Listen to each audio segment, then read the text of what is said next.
The morning air was cool and damp, mist rising from the surface of the lake as the man walked the familiar path down from his porch, his boots pressing against the soft earth, his fishing rod in one hand, a small box of bait in the other. This was his routine. The one thing that brought peace even when the weight of the HOA's letters and rules pressed heavy on his shoulders. But today his chest felt tight, an unease he could not name. Maybe it was the silence, heavier than usual, or maybe it was the way the birds had scattered from the trees across the water. He stepped onto the clearing where the lake spread wide and calm, the sun climbing slowly above the horizon, and then his heart stopped. The bridge, his wooden bridge, the narrow span that stretched across the lake connecting his yard to the far side of his property, was gone, or worse than gone. It was destroyed. The once strong planks of oak and pine now lay shattered, jagged beams jutted out from the water. Broken pieces floated along the shore, the posts that had stood firm for decades ripped from the soil. He froze where he stood, his chest tight, his breath sharp, his fishing rod sliding slowly from his hand to the ground. This was not the work of storms. The weather had been calm for weeks, no heavy winds, no flooding rains. This was the work of hands, deliberate, ruthless hands. His fists clenched so tight his knuckles turned white as he stumbled closer to the wreckage. The lake water lapped quietly at the broken pieces, the sound mocking in its calmness. His bridge had stood there since his father built it with him as a boy. The smell of fresh-cut wood, the sound of hammers and laughter. He remembered running across it barefoot when he was 10, chasing dragonflies. He remembered standing in the middle with his father when he was 15, learning to cast a line into the deeper water, and he remembered his grandfather walking slowly across it when he was old, pausing in the middle to stare at the reflection of the sky. That bridge had carried memories as old as the land itself, and now it was nothing but splinters. He bent down and picked up a piece, the wood sharp, torn clean as if ripped by machines. His stomach churned with rage. Machines, he whispered, not storm, not rot, not accident. Someone had come here with purpose, with saws and hammers, and destroyed what was his. His eyes lifted slowly, and on the far side of the lake, nailed to a post, he saw the answer, a bright new sign. Its letters clear and cruel, HOA notice. Unsafe structure removed for community safety. His jaw tightened, his breath catching in his throat. Community safety. They dared to use those words. They dared to call his bridge unsafe, when it had stood firm for decades, carrying not only his footsteps but those of neighbors and children, never once bending, never once failing. His mind burned with disbelief. How could they claim this was their right? How could they cross onto his property, tear down his bridge, and then slap a notice as if it was some small rule violation? He dropped the broken plank, the splash echoing across the still water, and stood tall, his fists clenched, his eyes burning with fury. This was not about safety. This was not about rules. This was about power, and as the morning sun rose higher, lighting the lake in gold, his rage only deepened. The HOA had made their move, and now he would make his. But the question clawed at him. Why the bridge? Why this piece of his land? Why now? He stared across the water at the empty horizon, and in the silence he felt it. A secret hidden behind their lies, something darker than safety or codes, and he whispered to himself that he would uncover it. No matter what it cost. No matter what storm it started. The man did not wait long before storming into the HOA office, the broken image of his bridge still burning in his eyes, the smell of sawdust still clinging to his memory. His boots struck the tiled floor hard as he pushed open the glass door. The receptionist jumped in her seat, startled by the fury in his steps. He slapped the HOA notice onto the counter so hard that the sound cracked through the silent lobby. The receptionist stammered, asking what the issue was. But before she could finish her sentence, the HOA president walked out from her office, her heels clicking like sharp knives against the floor, her lips curled into a smile that held no warmth, only the satisfaction of someone who believed she had already won. She glanced down at the notice and then at him as if she had been expecting this moment. Her voice was calm, rehearsed, and dripping with arrogance as she said the board had declared the bridge unsafe, that they had authority to act, that it was their duty to protect the community. His fists tightened as he leaned forward, his voice rough but steady. He told her the bridge had stood for decades without a single accident, that it had been his property, built by his father's hands, cared for by his own, and that she had no right, no permission, no authority to cross onto his land and destroy what was his. Her smile grew sharper, her eyes narrowing. She tilted her head and said in that sickly sweet tone that the lake and the bridge were community assets. that by living here he had agreed to the rules, that his personal feelings meant nothing against the board's authority. His voice rose, echoing off the cold walls. He demanded to know under what law they had entered his property, under what law they had sent men with machines to rip down his bridge. The president did not flinch. Instead, she pulled a folder from under her arm and waved it slowly, saying the board had voted, that the minutes were recorded, that they had documented their decision, and that if he had an issue he could take it up in court. The words cut deep, not because he believed them but because she wanted him to drown in paperwork, to exhaust him until he gave up. He leaned across the counter, his eyes locked onto hers, his voice low but fierce, and he told her she had awakened something far more dangerous than she could imagine. She laughed quietly, her arrogance filling the room, and said he should tread carefully, because the board always wins. His teeth clenched, his pulse thundered in his ears, but he pulled back slowly, snatched the notice from the counter, and turned on his heel, the lobby falling silent as he walked out, his boots echoing like drumbeats of war. Outside the sun burned hot, the air heavy, his chest rising and falling with rage. He paused on the steps, gripping the railing until his knuckles went white. Neighbors passing by slowed their steps, their eyes wide, whispers already spreading. He ignored them, climbed into his truck, and sat there for a moment, his hands gripping the steering wheel tight. The image of the president's smirk seared into his mind. He knew then this was not about safety. This was not about rules. This was about something deeper, greed hiding beneath words like community and safety. And as he drove back home, the broken remains of his bridge waiting for him. He made a promise. He would not stop, he would not bend. He would uncover the truth and he would make them pay for every plank they had stolen from him. The news about the bridge spread through the neighborhood faster than smoke in dry wind. By the next morning everyone had heard that the man's bridge was gone. Some said it was about safety, some said it was about rules, and others said it was about power. When he walked down the street people looked at him differently, some with pity, some with curiosity, and some with coldness. Whispers rose behind his back as if he could not hear them. But he heard every word. One neighbor standing by his mailbox muttered loudly that the HOA was right, that the bridge had been old and ugly, that it lowered property values. Another agreed, saying it blocked the view of the lake and made the neighborhood look less uniform. The words stung like fire, but he kept walking, his boots striking hard against the pavement. Yet not all voices were against him. As he passed the corner, a woman who had lived there for years called softly to him, her eyes filled with sympathy. She told him she remembered crossing that bridge as a girl when his father had let all the neighborhood children play near the water. She shook her head and said the HOA had gone too far this time. He nodded but did not speak, the lump in his throat too heavy. Later that evening he overheard a group gathered near the store, their voices sharp and divided. One said the man was selfish, that the lake should be shared, that the bridge made him feel like he owned more than others. Another snapped back that of course he owned it, that his family had been there long before the HOA, and that tearing it down was nothing short of theft. The argument grew louder until the group split apart, their anger directed not just at each other but at the board itself. The man stood in the shadows listening, his jaw tight, realizing the truth. The neighborhood was dividing.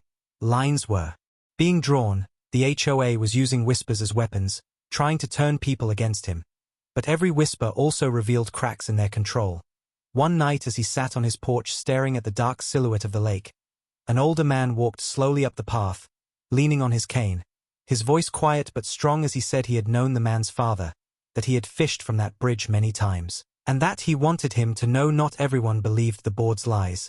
The words settled heavy in his chest, a mixture of comfort and sorrow. He thanked the old man and watched him leave, his cane tapping softly against the ground.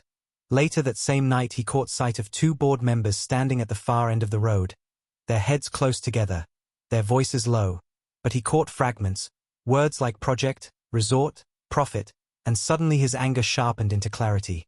The bridge had not been destroyed because it was unsafe. It had been destroyed because it stood in the way of something bigger, something they wanted. The man leaned forward in his chair, the shadows deep across his face, and whispered to himself that the whispers of the neighbors did not scare him. What scared him was the silence of the board, because silence meant planning, and planning meant danger.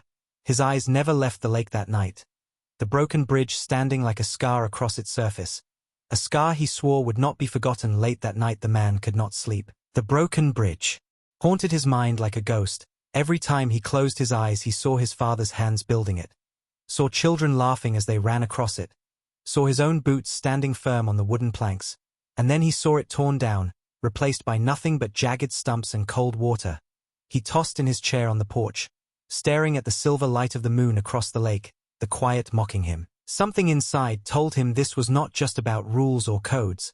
Something bigger was moving behind the shadows, and he needed to know what. He waited until the neighborhood lights dimmed, until most families were asleep. Then he rose silently and walked the narrow road toward the clubhouse where the HOA board held their meetings.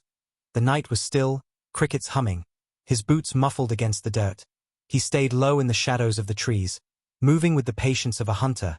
When he reached the corner, he froze. The clubhouse lights were still on, though it was long past midnight. Inside he saw figures moving, shadows crossing the windows, voices muffled but clear enough in the silence. He edged closer, crouching near the shrubs, his heart pounding, and he listened. What he heard made his blood run cold. The HOA president's voice rang sharp, boasting that the bridge had been the first step, that now the view was clear for their new project. She laughed as she said the man would be powerless to stop them. Another board member chimed in, saying the investors were ready, that contracts had been discussed, that once the lakefront was cleaned up they could build the resort, a luxury spot worth over $2 million. Their words spilled out greed like poison, talking about profits, about fees, about raising the community value, not once mentioning the families, not once mentioning the history. The man's fists clenched as he crouched in the dark, his jaw tight, his heart hammering. So it was true. The bridge had not been torn down for safety. It had been torn down for money, for greed, for power. They wanted the lake. They wanted to sell it, to carve it up and turn it into a playground for strangers. The president's voice cut through again, mocking, saying the man would bark but had no teeth, that he could file complaints but nothing would stop progress. Another board member laughed, adding that soon the neighborhood would thank them when property values soared. The man felt a chill run through his veins, his stomach heavy with fury. He wanted to burst in, to shout, to drag them out by their collars and force them to admit the truth. But he forced himself to stay still, to listen, because now he had what he needed, the truth, the plan hidden beneath their lies. He stayed until the meeting ended, until the figures drifted out of the clubhouse, their voices fading into the night. He did not move until silence returned. Then he slipped back into the shadows and walked home, his steps heavy, his mind sharper than ever. He reached his porch and sat once more, staring at the dark water of the lake, the broken bridge glowing faintly in the moonlight like a scar. But now his anger had a target, his fury had shape. The HOA had destroyed his bridge to clear the way for their resort. They had called it safety, but it was greed. They had called it community, but it was control. And as he sat there, his hands gripping the arms of the chair, his breath steady, he whispered into the still night that they had made their plan. But now he would make his.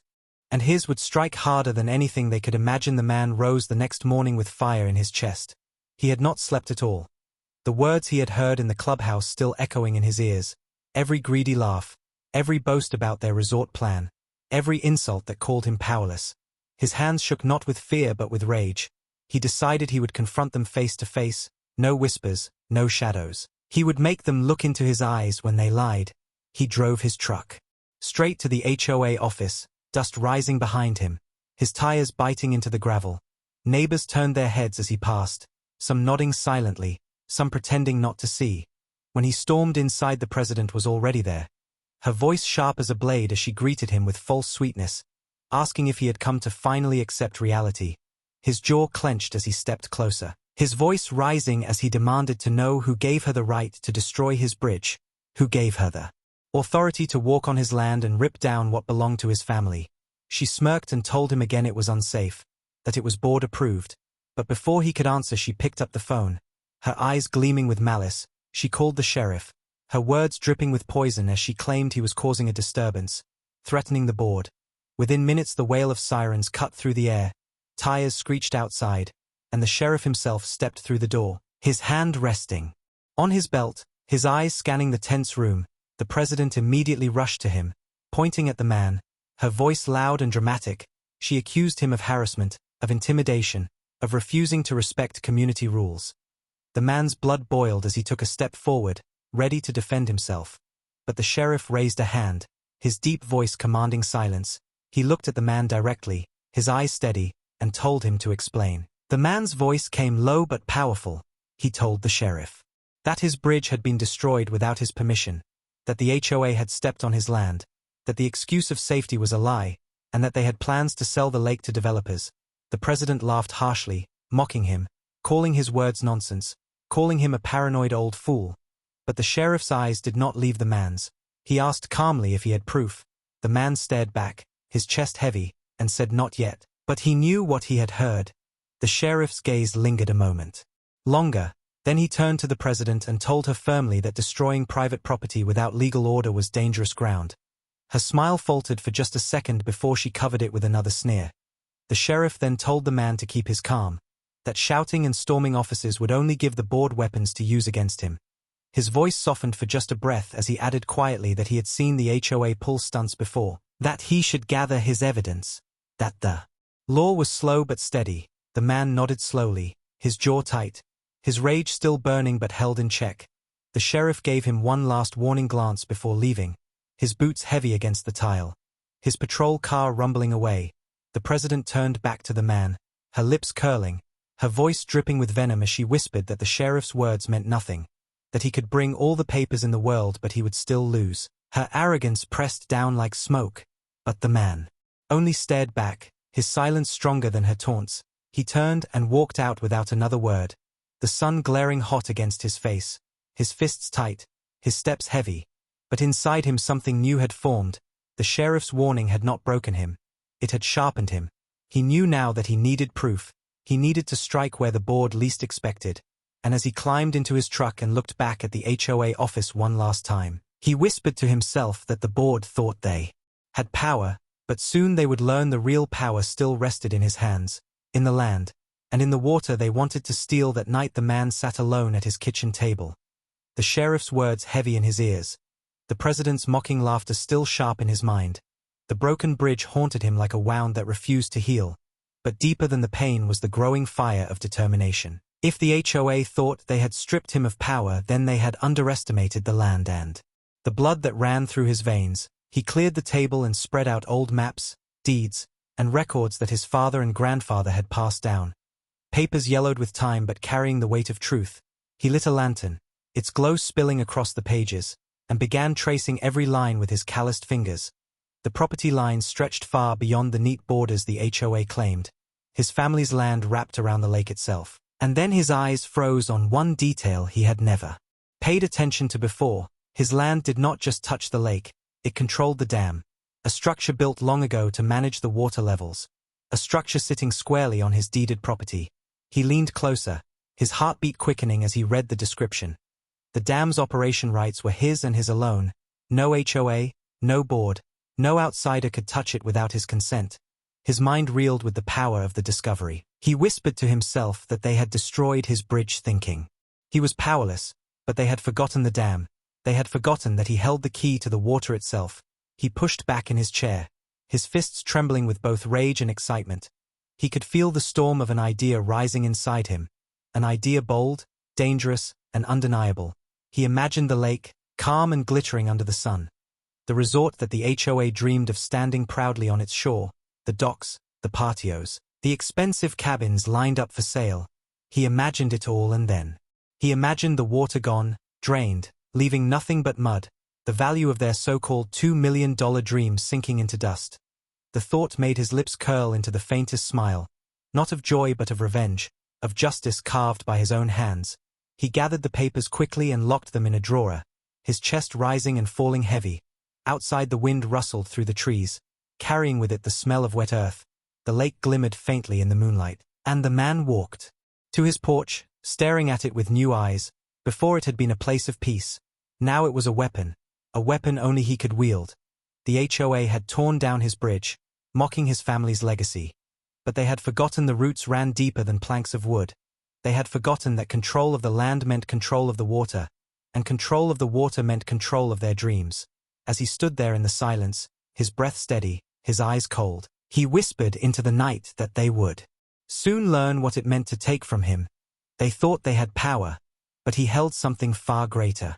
He held the boldest idea of all, and when the time was right he would unleash it and make them choke on their greed. The man spent the next 2 days in silence, his mind sharper than ever, his hands steady as he prepared what needed to be done. He drafted a letter and made copies of the property maps, the old deed, and the dam rights that proved beyond question that he controlled the lake's water. His words in the letter were clear, cold, and final. He demanded that the HOA stop their plans. Immediately, he warned them that if they continued with their resort project, if they dared to build on stolen land, then he would use his rights in a way they would never forget. He sealed the letter and walked straight to the HOA office, his boots heavy on the floor as he laid it on the counter. The receptionist froze when she saw the look in his eyes. The president appeared a moment later, snatching the letter from the desk, her smile thin and sharp. She tore it open and read quickly, her eyes narrowing, then she laughed, a laugh that rang through the room like broken glass. She waved the papers in the air and told the board members behind her that the man had lost his mind, that he thought he could scare them with old documents. Her words were mocking, her tone full of poison, but he stood firm, his voice deep and steady as he said that she had been warned, that when the time came she would regret laughing. Her smirk only widened as she told him to leave before she called the sheriff again. The board members chuckled nervously, trying to hide their unease, but he saw it in their eyes. He saw the flicker of doubt, the fear that whispered behind their arrogance. He turned without another word and walked out, the sun glaring hot on his back, his fists tight, the president's laughter still echoing in his ears. Later that evening he heard the neighbors talking. The president had gone door to door, spinning her lies once again, telling everyone the man was unstable, that he was making threats, that he was desperate because he had lost his bridge. Some believed her, shaking their heads and whispering about him. But others stayed quiet, their eyes thoughtful, their voices low. They had seen too much. They had heard the sheriff's warning. They had read the small article in the paper about the bridge and the board's greed. And doubt was spreading like cracks in ice. The man sat on his porch that night staring at the dam in the distance, the gears and gates standing silent, the key to everything lying under his control. He thought of the president's smirk, her mocking laugh, her careless dismissal of his warning. And he knew then she had made her greatest mistake. She thought his threat was empty. She thought his words meant nothing. But he whispered into the darkness that when the time came, when the storm finally broke, she would realize that she should have listened. But by then it would be far too late. The day came when the HOA's dream stood almost complete. The resort cabins lined the lakefront like trophies. Wooden docks stretched into the water, lights strung across the shoreline waiting for their grand opening. The president paraded through the neighborhood boasting that soon the value of every house would rise, that their community would finally be modern. But she never mentioned that the man had been cut out, his land scarred, his bridge gone, his voice silenced, yet he watched quietly, his eyes sharp, his anger silent but alive. He had given them their warning and they had laughed. Now he would answer in the only way left, on a stormy night when the sky cracked with thunder and rain lashed against the ground. The man rose from his chair and took his lantern, the flame glowing fierce in the wet dark. He walked the muddy path toward the dam, his coat heavy with rain, his boots sinking in the earth, the roar of the storm around him echoing the roar already in his chest. When he reached the dam he paused, his hands resting on the cold metal, the gears tall and silent like sleeping giants. He remembered his father's words long ago, telling him the water gave life but it also held power, power that could never be ignored.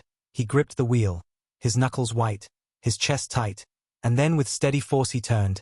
The old gears groaned, the steel creaked, the gates began to shift, water trembled behind them before rushing forward with a roar like thunder, a torrent pouring out, tearing through the channel. The lake stirred, its surface sinking as the storm fed it from above while the dam emptied it from below. He stood there unmoving as the roar filled his ears, the lantern flickering in his hand, rain soaking his face, the water level dropping inch by inch, then foot by foot, until the once glittering lake began to shrink, its proud reflection vanishing into mud. Across the water the resort stood in silence, its docks reaching not into shimmering blue but into nothing, into wet ground and pools of filth. By dawn the storm had cleared but the damage was done. The lake was drained, the docks broken on dry soil, the resort worthless. Neighbors awoke to gasps and shouts, some running down to see the disaster, others whispering in awe.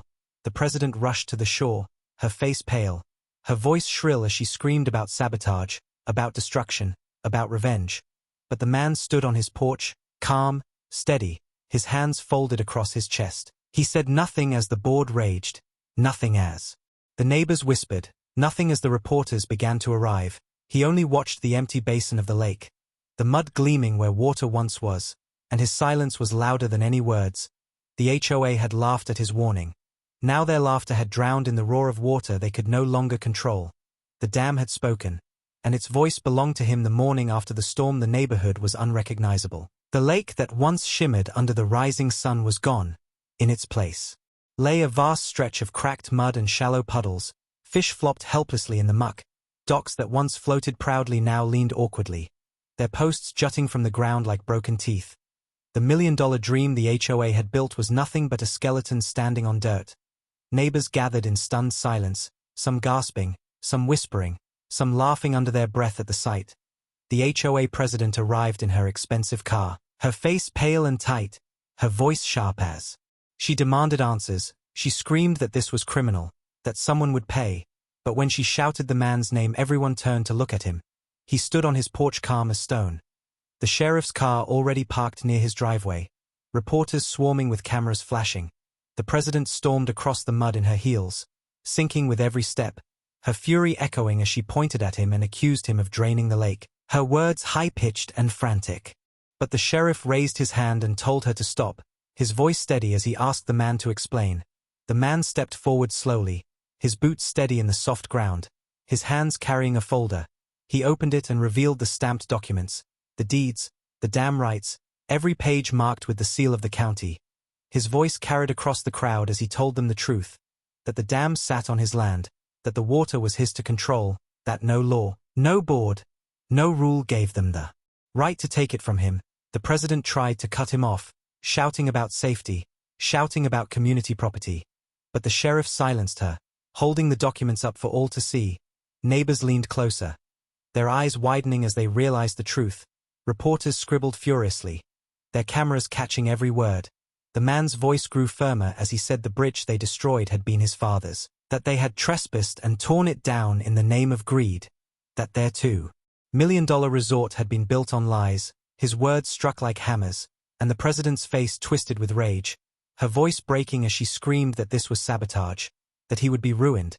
But even her own board members began to step back, their eyes avoiding hers, the weight of defeat settling on their shoulders. The sheriff finally turned to her and said clearly that no crime had been committed, that the dam belonged to the man, that the water was under his control, and that if the board wanted to fight they would only drown in their own lies. The president's mouth fell open in shock, her arrogance collapsing in front of everyone. Whispers rippled through the crowd, neighbors muttering that she had gone too far, some even laughing at her humiliation. The man stood tall, his eyes cold as steel, his voice cutting through the air one last time as he said, "You tore down my bridge, so I drained your empire." Silence followed his words, heavy and undeniable. The president turned pale, stumbling back through the mud, her heels snapping as she tried to retreat, cameras catching every second. Her empire destroyed not just in water but in pride. The neighbors looked at the man with new respect, some even nodding, some clapping softly, and as he turned back toward his porch, his boots leaving steady prints in the earth, he knew the fight was over. The HOA had lost, their dreams sunk into mud, their power shattered. His revenge complete. Weeks passed after the draining of the lake, but the memory of that day did not fade. The neighborhood still buzzed with whispers about what had happened. Some called it justice, some called it madness, but no one could deny the truth. The HOA had been crushed. Their $2 million dream resort sat useless on dry earth. The once proud docks rotting in the sun. Cabins that were meant to sell for fortunes now stood empty like monuments of greed. The president who once walked the streets with her chin high no longer showed her face, her car disappeared, her house went dark. Rumors spread that she had resigned in disgrace. Others said she had been forced out by her own board members. The man did not care. He had seen her fall with his own eyes, and that was enough. The board itself became a shadow of what it once was. Meetings that used to overflow with rules and threats were now empty. Only a handful of embarrassed members sitting in silence. Neighbors no longer feared them. Fines went unpaid.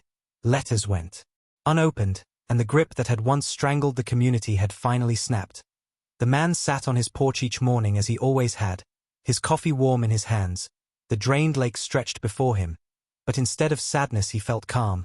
He had not lost anything, because the water would return in time. The rains would come, the dam would fill, and when it did, it would belong to him fully. No one would dare touch it again. Sometimes children came to play on the muddy basin, laughing as they ran where water once was. Parents waved from a distance, their smiles free of fear. They stopped by his porch and thanked him quietly. Some brought pies, some offered handshakes. All carried respect in their eyes. He accepted with a nod, his heart heavy but proud.